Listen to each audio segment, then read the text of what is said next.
वर्तमान शासन न्यायिक वर्धमान स्वामी के शासन में तीर्थंकर प्रभु की चरण निश्रा में बैठकर हम सभी यहाँ जिन देशना का श्रवण कर रहे हैं। आचार्य कुंद कुंदेव स्वामी महाराज ग्रंथ राज रैण सारजी में श्रवण और श्रावक उभय धर्मों का व्याख्यान कर रहे हैं। तो वहीं आचार्य विश्व सारजी महाराज उसी व्याख्यान को और आगे बढ़ाते हुए उस पर अपनी देशना दे रहे हैं। मंगल है आचरण जिनका, मंगल है आचरण जिनका, ऐसे तीर्थंकर ही मंगलाचरण हैं। उन मंगल है आचरण, पवित्र है आचरण जिनका, ऐसे तीर्थंकर भगवान ही मंगलाचरण हैं। और जो इनका स्मरण करता है वह भी मंगल है। इसलिए भगवान का नाम लेना भी मंगल है, वह भी मंगलाचरण है। यदि आपको मंगलाचरण नहीं आता तो विकल्प नहीं करा करो। आकर यदि आपने भगवान का जयकारा लगा दिया, तीर्थंकर प्रभु की जय बोल दी और नमोकार मंत्र का पाठ कर दिया, ये सबसे बड़ा मंगल है।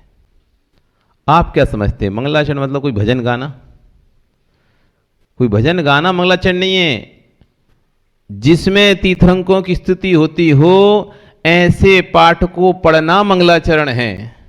चाहे वो किसी ग्रंथ की गाथा, किसी ग्रंथ का श्लोक हो, अथवा जिसमें आपके शब्दों से बनाई गई भगवान की स्तुति हो, वो सब मंगलाचरण के अंदर आते हैं। नमः श्री वर्धमाना है निर्धूत कल्यात्मने सालोका नाम त्रिलोका नाम यद विद्या दर्पणायते। हो गया मंगलाचरण। मोक्ष मार्गस्य नेतारम वेतारम कर्मभुवताम ज्ञातारम विश्वतत्वानाम वंदे तद्गुण लब्धे। हो गया मंगलाचरण। क्या मां नहीं आता ये? फिर क्यों नहीं खड़े हो पाते?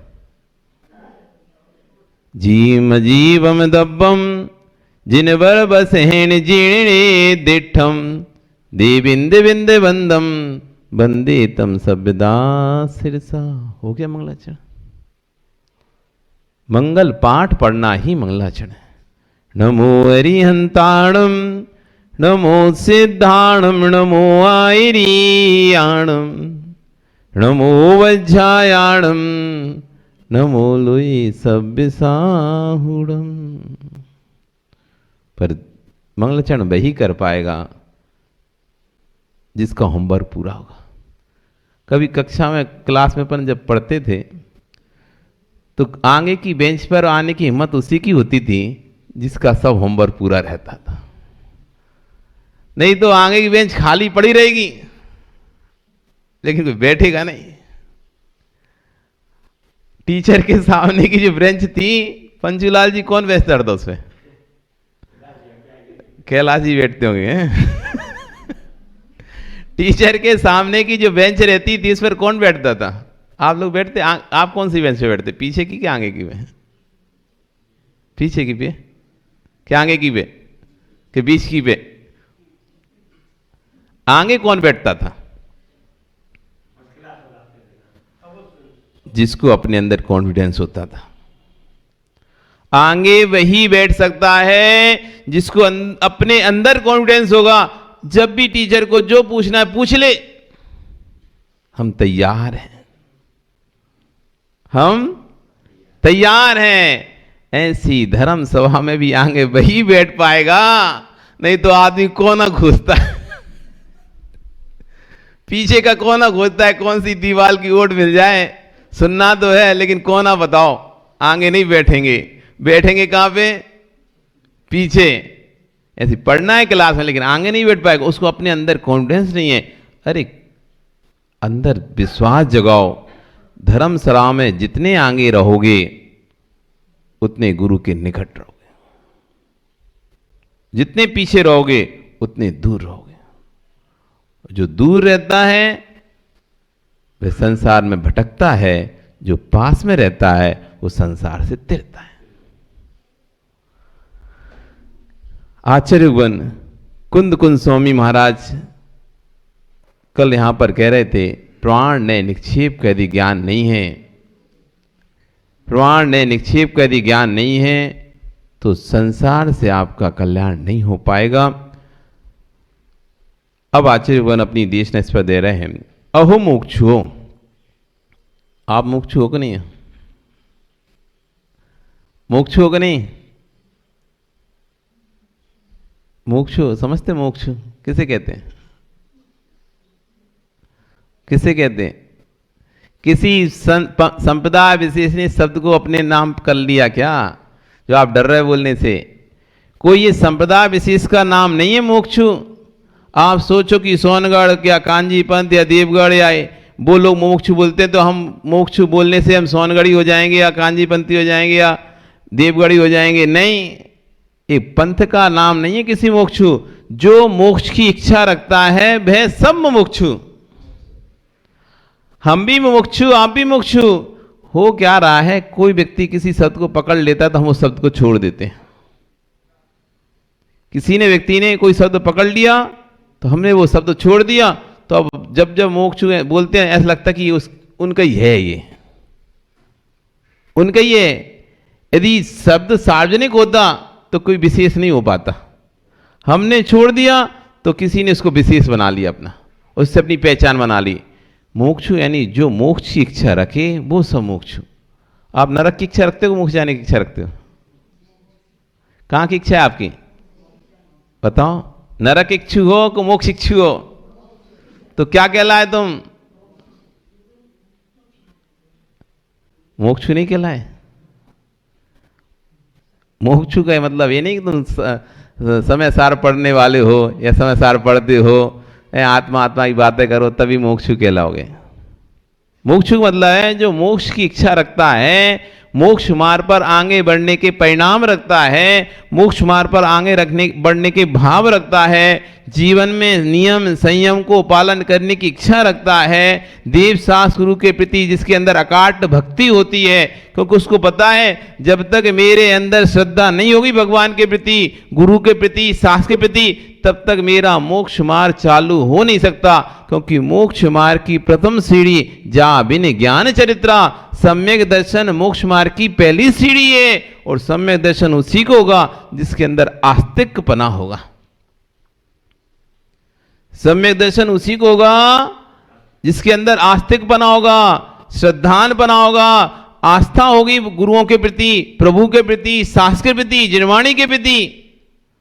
जिसकी देव शास्त्र गुरु के प्रति ही आस्था नहीं है, जो सिर्फ एक को मानता है, बस भगवान को मान रहा है, हम गुरु को नहीं मानते, तो भैया तुम कभी सम्यक दृष्टि हो नहीं सकते। तुमको सिर्फ जो अचेतन जिन बिंब हैं उनकी आराधना करते हो, और चेतन बिंब हैं जो गुरु, उनकी यदि आराधना नहीं करते तो आप कभी सम्यक को प्राप्त नहीं कर सकते। आश्चर्य तो तब होता है, आश्चर्य तो तब होता है जब जीव ये तो कहता है, जब जीव ये तो कहता है एक इंद्रिय में भगवान आत्मा है, प्रत्येक जीव में भगवान आत्मा है, प्रत्येक जीव में भगवान आत्मा है, ये तो बोलता रहेगा, लेकिन सामने बैठे गुरुओं में उसे भगवान आत्मा दिखेगी नहीं। अकौए में भगवान दिख जाएगा, एक इंद्री पेड़ में भगवान दिख जाएगा, लेकिन सामने बैठे गुरु महाराजों में अरे अब तो पंचम काल में गुरु है ही नहीं है, उसे गुरुओं में भगवान नहीं दिखाई दे रहा। ये दृष्टि का दोष है। जब दृष्टि का दोष होता है तो वस्तु, अच्छी वस्तु भी खोटी दिखाई देती है। इसलिए आचार्य कह रहे पहले दृष्टि सुधारो। दृष्टि नहीं सुधारी आपने तो आपके द्वारा किया होगा सारा कार्य, चाहे स्वाध्याय हो, चाहे तप हो, चाहे जाप हो, चाहे पूजा हो, कुछ भी हो, ये सब निष्फल है। तो कह रहे अहो मुमुक्षु, संसार का ऐसा कोई प्रदेश अवशेष नहीं जिस प्रदेश पर तूने जन्म मरण ना किया हो। ये जीव अनादि काल से पंच परावर्तन रूप संसार में भ्रमण कर रहा है। द्रव्य, क्षेत्र, काल, भाव, भव, ये 5 परावर्तन अनादिकाल से जीव करता चला आ रहा है, तो 6 परावर्तन में ऐसा कोई भी स्थान नहीं है। यहां तक कि आप सिद्धालय में भी जन्म लेके आ गए। आपको पता है कैलाश जी सिद्धालय में गए थे, लेकिन वहां से भी लौटे आए। कर्मों का सिद्धालय में गए थे आप, सिद्धालय में जहां सिद्ध परमेष्ठी रहते वहां गए थे। वो क्षेत्र भी अछूता नहीं बचा आपसे, वहां भी जन्म ले लिया, तब भी अमित लौटे आए। वहां से कैसे लौट सकते हैं? लौटे आए। आप गए क्या सिद्धालय कभी? आप लोग गए? हम तो गए थे सिद्धालय भी, पक्का है। आप गए? बोलो माता, गई क्या आप सिद्धालय? हैं? सिद्धालय गए क्या आप लोग? सोचने पड़ गए। वहां सिद्धालय में तो सिद्ध परमिष्ठी जाते हैं, हम कैसे जा सकते हैं?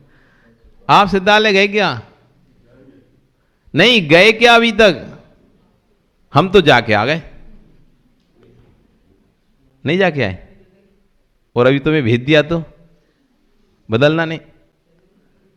आप लोग गए कि नहीं गए अभी तक? नहीं गए ना? हम तो जाके आ गए। कोई जाके आया कि सिद्धालय आप में से? कोई नहीं आया? नहीं, भाव से नहीं, द्रव से ही गए हैं। हाँ, ऐसे नहीं तुम सो आंख बंद करके के चले गए होंगे महाराज जी ध्यान में नहीं गए। आत्मा सहित गए। शरीर सहित गए, आत्मा सहित गए सिद्धालय। आप गए कि कभी? कोई नहीं गया? याद नहीं है पर गए होंगे। सिद्धालय जाके। अरे भाई, इस लोक का कोई भी ऐसा प्रदेश नहीं है जहां पर निगोदिया जीवों का वास ना हो। इस लोक का, 3 लोक का कोई भी ऐसा प्रदेश नहीं है जहां पर निगोदिया जीवों का निवास ना हो। ये पूरा लोक निगोदियों से ठठाठस भरा हुआ है, खचाखच भरा हुआ है। एक भी प्रदेश ऐसा खाली नहीं है जहां निगोदिया का वास नहीं है। हम सिद्धालय में गए हैं, सिद्ध बनकर नहीं गए, लेकिन निगोदिया बनकर तो जरूर उत्पन्न हुए होंगे, पक्का है। अनादिकाल से, कब से हम अनादिकाल से हैं। कितने परावर्तन हमने कर लिए? अनंत 5 परावर्तन पाप पूरे कर लिए हमने। और ऐसा कोई भी क्षेत्र नहीं बचा इस लोक का जहां हम जन्म नहीं लिए हैं। जब लोक का कोई ऐसा क्षेत्र नहीं बचा तो इस लोक में ही तो सिद्धालय आता है। लोक के बाहर तो नहीं है सिद्धालय। सिद्धालय कहां है? इस लोक के अंदर ही है। तो उस सिद्धालय के स्थान पर ही हम जन्म लिए हैं, पर सिद्ध बनकर नहीं पहुंचे वहां पर। हम निगोदिया बनकर पहुंचे, वहां सिद्धों का सुख प्राप्त नहीं किया हमने। निगोदिया एक श्वास में 18 बार जन्म मरण का दुख प्राप्त किया। उस क्षेत्र पर भी पहुंचकर जहां पर सिद्ध परमेष्ठी विराजमान हैं, जो अनंत सुख का आनंद ले रहे हैं, अनंत ज्ञान, अनंत दर्शन, अनंत वीर, अनंत सुख में लवलीन हैं, ऐसे उस सिद्धालय के स्थान पर भी हम पहुंचकर एक श्वास में 18 बार जन्म मरण का दुख भोग कर आ गए। अब तो बताओ पंचूलाल जी गए के सिद्धालय? आप गई माता सिद्धालय? बोलो मां। अभी बोल रही थी नहीं गए। अब बोलो गई कि नहीं गई? गए कि नहीं? तो फिर अभी मना कर रही थी नहीं गए। अभी तो बोल रही थी हम सिद्धालय गए ही नहीं है। अब तो हम तो मानते हम तो गए। तभी तो अगर सिद्ध बन के गए होते तो आज यहां नहीं होते, या आज यहां हैं। इसका मतलब कि अभी तक हमारे 5 परावर्तन खत्म नहीं हुए, अभी परावर्तन चल रहा है। ये प्रमाण पंचम काल में उत्पन्न होना ही प्रमाण है कि अभी हमारी भवावलियां बहुत अधिक हैं। अभी संसार में रहने का काल अधिक है, ये पंचम काल में उत्पन्न होने का ही प्रमाण है। ये पंचम काल में होना ही ये हमारा प्रमाण है। यदि हमारी भवावलियां अल्प होती तो हम इस खोटे पंचम काल में नहीं होते। इस खोटे पंचम काल में नहीं होते। इस खोटे पंचम काल में उत्पन्न हो रहा है जीव, ये प्रमाण है कि इसके अभी भव हैं। ये निकट भव तो नहीं है अभी 2, 5, 10 भवों में तो मोक्ष नहीं जाने वाला, पक्का है। आगे भव लंबे हैं, पर हां इतना है, इस पंचम काल में आकर भी यदि उसके अंदर देवसास गुरु के प्रति आस्था है तो वो जल्दी से जल्दी मोक्ष जाएगा। क्योंकि काल बहुत काला है, खोटा काल है। इस खोटे काल में भी जहां पर कि मिथ्यात्व पूरी चारों तरफ से अपने पैर पसारे हुए हैं, जगह जगह पर मिथ्यात्व है, स्थान स्थान पर मिथ्यात्व है, जहां जाओ वहीं मिथ्यात्व है, द्रव्य मिथ्यात्व, भाव मिथ्यात्व, घृत मिथ्यात्व, अघृत मिथ्यात्व। पूरा एक भी स्थान ऐसा नहीं जहां पर मिथ्यात्व का अपना अधिकार ना हो। ऐसे काल में भी यदि कोई अपने सम्यक को सुरक्षित रख पा रहा है, वो जल्दी ही नियम से मोक्ष जाएगा। जब सम्यक का बोलबाला हो उस समय सम्यक दृष्टि मिले तो कोई बहुत बड़ी आश्चर्य की बात नहीं है, क्योंकि सब जगह सम्यक के साधन मिल रहे हैं तो आसानी सम्यक दृष्टि मिल जाए तो आश्चर्य नहीं। लेकिन ऐसे काल में जहां मिथ्यात्व का तीव्र बोलबाला हो, उस काल में यदि कोई की आस्था देव शास्त्र पर अकाट हो, ये बहुत बड़ी बात है। जैसे कहा कि किसी बड़े बाप का बेटा खूब अच्छे से पढ़कर, खूब ट्यूशन आदि पढ़कर, अच्छी ट्यूशन में कोचिंग में पढ़ाई करके अच्छे नंबर ले आए तो कोई बहुत बड़ी बात नहीं है। लेकिन एक गरीब जिसके पास पढ़ने का भी साधन नहीं है, किताब खरीदने के भी पैसे नहीं हैं, दूसरों की किताबों पर स्ट्रीट लाइट में पढ़ के जो अच्छे नंबर पोजीशन आए, वो महत्वपूर्ण है, वो महत्वपूर्ण है। चौथे काल में कल्याण तो हर कोई कर लेता है, क्योंकि वहां पर तीर्थंकर भी हैं, अवधि ज्ञानी विराज भी हैं, मना पर ज्ञानी विराज भी हैं। बता देते भैया तुम्हारी 3 दिन की आयु बची है, आगे तुम्हारे साथ ऐसा होने वाला है, देख लो समझ जाओ, तो आदमी समझ जाता है। अभी ना तो तीर्थंकर है बताने वाले तुम्हारे भव, ना अवध मना पर ज्ञानी है बताने वाले, ना अवधि ज्ञानी कोई बताने वाले।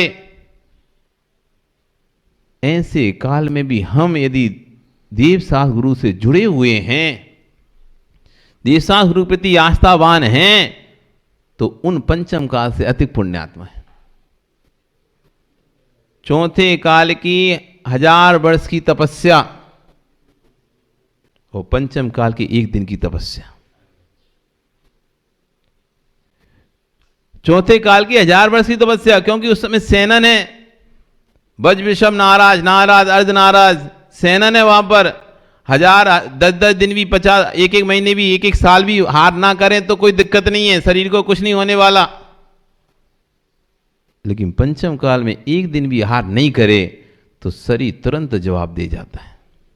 ऐसे काल में कोई पर्युषण के 10 उपवास कर रहा है, कोई 16 कर्ण के 32 उपवास कर रहा है, कोई 16 उपवास कर रहा है, कोई अष्टांगिका के 8 उपवास कर रहा है, तो कह रहे हैं उसकी जो तपस्या है ना वो 8 दिन की, वो 1000 वर्ष की तपस्या के समान है। जो चौथे काल में 1000 वर्ष की तपस्या का फल मिलता है, वो पंचम काल में 10 दिन की तपस्या से मिल जाता है। इतना महत्व है इस पंचम काल में तपस्या का और श्रद्धा का। तो काल बहुत खोटा है, शरीर बिल्कुल हीन हो चुका है, सेनन हीन हो चुका है, थोड़ा सा पैर स्लिप होता है हड्डी टूट जाती है,